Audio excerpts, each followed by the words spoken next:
మన తండ్రి కుమార పరిశుద్ధాత్మ దేవునికి వందనాలు స్తోత్రాలు చెల్లించుకుంటూ ఈ దినమందు మనము ఒక విశేషమైన విషయాన్ని తెలుసుకుందాం.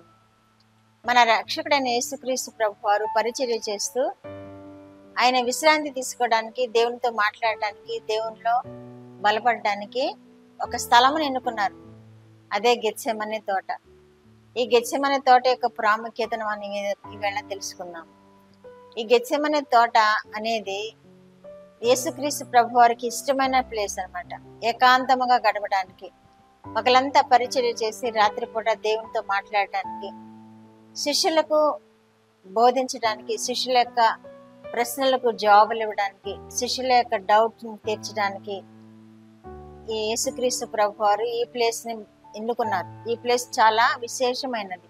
గెత్సెమనే తోట అనేది చాలా విశేషవంతమైన స్థలము.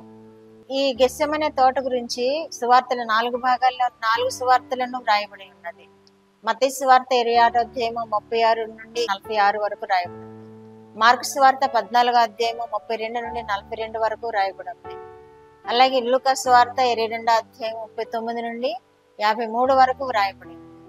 విశేషమైన స్థలం అన్నమాట ఇది. అందుకని 4 సువార్తల్లోనూ రాయబడి ఉన్నది. యేసుక్రీస్తు ప్రభు వారి యొక్క పరిశుద్ధ స్థలముగా గడిపే ఈ స్థలం అన్నమాట. ప్రార్థనా జీవితంతో బలపడే స్థలం ఈ స్థలం, గెత్సెమనే తోట. దీనిని ఒలీవల తోట అని కూడా అంటారు. ఒలీవ చెట్లతో నిండి ఉంటుంది. ఒలీవల చెట్లతో నిండి ఉండి అక్కడ ప్రదేశం అంతా పరిశుద్ధంగా ఉంటుంది. కాబట్టి ఆ పరిశుద్ధ స్థలాన్ని దేవుడు ఎన్నుకున్నాడు. ఒలీవ చెట్లు అంటే మనకు తెలుసు కదా. ఒలీవ చెట్ల యొక్క ప్రాధాన్యత ఏంటో మనకు బాగా తెలుసు. ఒలీవ చెట్ల నుండి వచ్చే నూనె యొక్క ప్రాధాన్యత కూడా మనకి బాగా తెలుసు. కాబట్టి యేసు ప్రభు వారు ఈ పరిశుద్ధతకు గుర్తుగా ఉన్నటువంటి ఈ గెత్సెమనే తోటను ఎన్నుకొని అనేక మార్లు అక్కడ చేరి ప్రార్థన చేయడం, శిష్యులకు బోధించడం, శిష్యులకు అది ఒక తరగతి గదిగా ఆ స్థలం అందు నిర్వహించడం యేసు ప్రభు వారు చేస్తూ ఉండేవారని మనం వాక్యాల్లో చూస్తూ ఉన్నాం. ఈ గెత్సెమనే తోటను గురించి చూస్తూ ఉన్నాం. ఈ ఒలీవల చెట్టు యొక్క ప్రాధాన్యత ఏమిటంటే అది ఎంతో పవిత్రమైన ఆయిల్ గా మనం చూస్తున్నాం. ఒలీవ చెట్ల నుండి వచ్చే నూనె అక్కడ తీయబడుతుంది, గానుగ నుండి తీయబడుతుంది. ఆ ఒలీవ తోటలో ఈ గానుగ నుండి ఒలీవ నూనె తీయబడుతుంది. ఆ నూనె యొక్క ప్రాధాన్యత ఏంటంటే యేసుక్రీస్తు ప్రభు వారు అది ఎన్నుకోవడంలో, ఆ స్థలమును, ఆ ఒలీవ తోటను ఎన్నుకోవడంలో ప్రాధాన్యత ఏంటంటే మన తండ్రి అయిన దేవుడు ఈ ఒలీవల నూనెకు చాలా ప్రాధాన్యత ఇచ్చారు. ఆనాడు పరిశుద్ధ స్థలంలో నిలబెట్టిన దీపస్తంభమునకు వెలిగించడానికి, దీపాలను వెలిగించడానికి ఈ ఒలీవల నూనెను వాడమని తండ్రి అయిన దేవుడు మోషేకు ఆజ్ఞాపించాడు. ఆ పరిశుద్ధ స్థలంలో వాడబడటానికి ఈ ఒలీవల నూనె ఉపయోగపడుతుంది. పరిశుద్ధ స్థలంలోనికి ప్రవేశించే గొప్ప కృప ఆ ఒలీవల నూనెకు అనుగ్రహించబడింది. అలాగే ప్రవక్తలను అభిషేకించడానికి, రాజులను అభిషేకించడానికి, యాజకులను అభిషేకించడానికి కూడా ఈ ఒలీవల నూనెను వాడినట్లుగా మనం పరిశుద్ధ గ్రంథంలో చూస్తున్నాం. పాత నిబంధన గ్రంథంలో యెహోవా దేవుడు ఆజ్ఞాపించేవాడు. యాజకులను ప్రతిష్ఠించాలన్నా, రాజులను ప్రతిష్ఠించాలన్నా, ప్రవక్తలను ప్రతిష్ఠించాలన్నా ఈ ఒలీవల నూనెను వాడాలని దేవుడు ఆజ్ఞాపించేవాడు. అంత మాత్రమే కాకుండా ఈ గెత్సెమనే తోట అనేది ఒలీవల తోటలో ఉండటం వలన ఇంకా ఎక్కువ ప్రాధాన్యత సంతరించుకుంది. ఈ ఒలీవల తోటకి, ఈ గెత్సెమనే తోటకి ఇంకా ప్రాధాన్యత సంతరించుకుంది. ఎందుకంటే మన రక్షకుడైన యేసుక్రీస్తు ప్రభు వారి యొక్క పరిశుద్ధ స్థలముగా అది గుర్తించబడింది కనుక ఈ గెత్సెమనే తోటను మనము ధ్యానిస్తూ ఉంటాం అనుదినము. దీనిని వాక్యం చదివినప్పుడల్లా యేసు ప్రభు వారు అక్కడ చేరి ప్రార్థించిన విధానము, బోధించిన విధానము మన వాక్యం చదివినప్పుడల్లా జ్ఞాపకం వస్తుంటుంది. కాబట్టి ఈ గెత్సెమనే తోట యొక్క విశిష్టతను మనం నేర్చుకుంటూ ఉంటాం. ఈ ఒలీవల తోట అనేది, గెత్సెమనే తోట అనేది యెరూషలేముకి కిలోమీటర్ దూరంలో ఉంటుంది. నడవడానికి వీలైన దూరంలో ఉంటుంది. కాబట్టి యేసు ప్రభు వారు శిష్యులు తరచుగా ఈ గెత్సెమనే తోటను దర్శిస్తూ ఉండేవారు.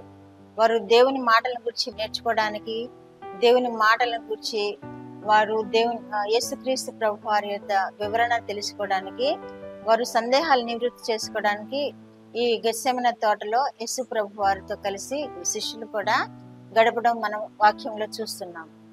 చివరిసారిగా యేసు ప్రభు వారు ప్రభురాత్రి భోజనం ఇచ్చి ఆ గెత్సెమనే తోటలోనికి వెళ్ళి ప్రార్థన చేయడానికి శిష్యులను కూడా తీసుకుని వెళ్తున్న విధానాన్ని కూడా మనము చూస్తున్నాం. ఆ గెత్సెమనే తోటలో ప్రార్థన చేస్తూ దేవుడు యేసు ప్రభు వారు తన ముందున్న యాగాన్ని భరించడానికి, ప్రభువా నీ చిత్తమైతే ఈ పాత్రను నా వద్ద నుండి తొలగించు, అయినను నీ చిత్తమే నా చిత్తము కాదు అని ప్రార్థన చేస్తారు. అక్కడ చివరిగా ఆయన ప్రార్థన చేయడానికి ఆయన రోదనతోటి కన్నీటితోటి దేవుని తప్పించగల, ఆ శిక్షను తప్పించగల దేవునికి కన్నీటితోనూ రోదనతోనూ విజ్ఞాపన చేశానని పత్రికల గ్రంథంలో మనం చూస్తాము కదా. అలాగే దేవుడు చివరిసారిగా ఆయన మరణానికి ముందుగా చివరి రాత్రి, గురువారం రాత్రి సంఘటనలో ఆయన ప్రభు భోజనము శిష్యులకు అందించి, ఇది నా శరీరము, ఇది నా రక్తము అని రొట్టె ద్రాక్షరసం తీసుకొని వాటిని ప్రార్థన చేసి శిష్యులకు ఇచ్చి వారిని తీసుకొని గెత్సెమనే తోటకు వెళ్ళడాన్ని మనం వాక్యంలో చూస్తున్నాం. అక్కడ ప్రార్థన చేస్తూ ఆయన ఎంత భారముగా ప్రార్థన చేశారు అంటే, ఆయన చెమట నేల మీద పడి రక్త బిందువులుగా మారే అంత విలపించారని మనం వాక్యంలో అర్థం చేసుకోగలుగుతున్నాం. అంతగా దేవుడు విలపించాడు యేసు ప్రభు వారు. తండ్రి ఒకవేళ తప్పించగలడేమో అని ప్రార్థన చేశాడు. అయినను మీ చిత్తమే అన్నాడు. తప్పించడానికి పంపించలే యేసు ప్రభు వారిని దేవుడు. ఈ లోకపు పాపపు బాధలను భరించడానికి, మనుషులను ఆ పాపము నుండి విడుదల కలుగు చేయడానికి యేసు రక్తంలో మాత్రమే విడుదల కలుగుతుంది అని యేసు ప్రభు వారిని ఈ భూమి మీదకి తండ్రి అయిన దేవుడు ఒక ఉద్దేశంతో భూమి మీదకి పంపించినట్లుగా మనం వాక్యాల్లో చూస్తున్నాం. పాపులను రక్షించడానికి మనుష్య కుమారుడుగా ఈ లోకమునకు వచ్చాను అని ఒక వాక్యంలో మనం చూసాము కదా. కనుక పాప భారము ఆయన మోయడానికి, ఆ పాపపు భారము యొక్క శిలువ మ్రాను మోయడానికి, ఆయన భరించడానికి ఆ రాత్రి గెత్సెమనే తోటలో గడిపిన విధానాన్ని మనము చూస్తున్నాం. ఎంతో విలపించి దేవుని విజ్ఞాపన చేసిన విధానాన్ని కూడా మనం వాక్యాల్లో చూస్తున్నాం. అక్కడ నుండి ఆ శిష్యుల దగ్గరకు వచ్చి, మీరు ఇంకనూ మీరు నిద్రించుచున్నారా, ప్రార్థన చేయరా, ఒక గడియన మేల్కొని ఉండలేరా అని కూడా వారిని ప్రశ్నించినట్లుగా మనం యేసు ప్రభు వారి మాటలను బట్టి వాక్యంలో చూస్తున్నాం. కాబట్టి ఈ గెత్సెమనే తోటల నుండే వారు వెలుపలికి వస్తున్నప్పుడు ఆ శిష్యుడు ఒకడు ఇస్కరియోతు యూద ఆయన్ని పట్టించిన విధానాన్ని కూడా వాక్యంలో మనము చూస్తున్నాం. ఈ గెత్సెమనే తోటలో దేవుడు ఆయన ప్రార్థన చేయడానికి, సేవ చేయడానికి, దేవుని యొక్క శక్తి పొందుకోవడానికి ఎలా ఈ తోటను వాడుకున్నారో, ఆయన శిలువ మరణం పొందడానికి కూడా ఈ తోట యొక్క చివరి మజిలి మనకి కనబడుతుంది. చివరిగా ఈ తోటలోనికి ప్రవేశించి ప్రార్థన చేసి దేవుడు అప్పగించబడిన విధానాన్ని మన వాక్యాల్లో చూస్తున్నాం. కాబట్టి ఈ గెత్సెమనే తోట యొక్క ప్రాధాన్యత ఎంతగా వాక్యంలో వ్రాయబడి ఉన్నదో, 4 సువార్తల్లో రాయబడి ఉన్నదో మనం చూస్తున్నాం. కాబట్టి యేసుక్రీస్తు ప్రభు వారు ఎంచుకున్న ఈ పరిశుద్ధ స్థలాన్ని మనం కూడా ఎంచుకున్నాం. మనము కూడా ఒక పరిశుద్ధ స్థలముగా, ఒక ప్రార్థనా స్థలాన్ని మనం ఏర్పరచుకున్నాం. మన గృహంలో, మనం ఇంట్లో ప్రార్థన చేయడానికి యేసు ప్రభు వారు ఆయనకి అనుకూలమైనప్పుడల్లా వెళ్ళి ప్రార్థన చేయాలని తలంచినప్పుడల్లా వెళ్ళి, దేవునితో సంభాషించాలని అనుకున్నప్పుడల్లా వెళ్ళి ఏ విధంగా ప్రార్థన చేసేవారో, శిష్యులకు వారి అనుమానాలను తీర్చడానికి ఎలా ఆ స్థలాన్ని ఎన్నుకున్నారో, మనం కూడా ఈ గెత్సెమనే తోట వల్లే, యేసుక్రీస్తు ప్రభు వారి ప్రార్థన స్థలం వల్లే మనం కూడా ఒక పరిశుద్ధ స్థలాన్ని మన గృహంలో నిర్ణయించుకుందాం. మన గృహంలో ఒక పరిశుద్ధ స్థలాన్ని, దేవునితో మాట్లాడే స్థలాన్ని మనం ఏర్పాటు చేసుకున్నాం. గెత్సెమనే తోట వల్లే మనం కూడా ఒక పరిశుద్ధ స్థలాన్ని మన గృహంలో ఏర్పాటు చేసుకున్నప్పుడు మనము ఏ సమయంలో అక్కడికి చేరతామో యేసుక్రీస్తు ప్రభు వారు కూడా అక్కడికి వస్తారు. యేసుక్రీస్తు ప్రభు వారు గెత్సెమనే తోటలో చేరి ప్రార్థన చేసినప్పుడు తండ్రి అయిన దేవుడు ఎలా ఆయన మాటలు వినడానికి అలా ఎలా ప్రత్యక్షమవుతూ ఉండేవారో, మనకి కూడా మనం ప్రార్థన చేస్తున్నప్పుడు యేసుక్రీస్తు ప్రభు వారు మనకి ప్రత్యక్షమయ్యే అవకాశం ఉంది. కాబట్టి మనము కూడా ఒక ప్రార్థనా స్థలాన్ని ఏర్పాటు చేసుకున్నాం. యేసుక్రీస్తు ప్రభు వారు గెత్సెమనే తోటను ప్రార్థనా స్థలంగా ఏర్పాటు చేసుకున్నట్లు మనము కూడా ఒక విశేషమైన స్థలాన్ని ప్రార్థనా స్థలంగా ఏర్పాటు చేసుకున్నాం. ప్రార్థన చేద్దాము, దేవుని యొక్క శక్తిని పొందుకుందాం.